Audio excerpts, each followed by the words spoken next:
Lulu is one of the great operas of the 20th century, written by Alban Berg in the late 1920s and early 1930s and left incomplete in the orchestration at his death. And it's an opera, I think, that is about the fragility or impossibility or fragmentation of desire. It's about Lulu, who during the course of the opera goes through many lovers and several husbands, and each time there's an impossibility. Lulu can't be the woman that the men imagine her to be or project onto her. She can never fulfill all the desires of both being the femme fatale and the faithful, quiet wife. I'm very happy to be working with Marlies Peterson again. She sang the role of Pamina in a production of The Magic Flute I did many years ago. And she had, even then, an extraordinary certainty and confidence and strength that I think will be fantastic in the role of Lulu. And also wants to find within the production the logic of the character, which may not be identical to how she's done it before. So I'm really looking forward to the excitement of that exploration.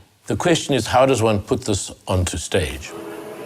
The approach that I have with the collaborators I'm working with, and as with the production of The Nose, it's very much a collaboration between construction of the video, the set designer, the costume designer. So there are a number of projections and images and drawings, not so much animations, more static drawings or slightly shifting drawings, which sometimes are drawings of Lulu, sometimes drawings of her lovers and husbands, sometimes wider scenes, but each of them with the possibility that they can fragment, they can fall apart, they can lose their stability. Ink is the primary medium of the production. Sometimes ink drawing is translated into woodcuts or lino cuts, but essentially the vehemence of a black brushstroke, trying to find some equivalent visually to the violence of the opera in the marks and the way they are used. It's almost as if ink becomes the black blood that is spilt throughout the production.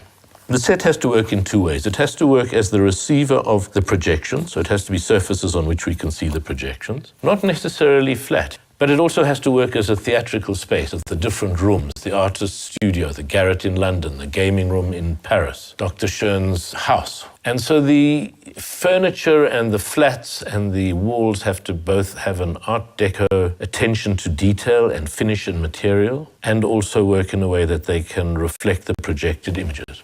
James Levine fills an extremely solid part of the production, someone who knows the opera so well, who is so passionately devoted to it, that one couldn't ask for a better leader of the orchestra and of the musical direction of the opera.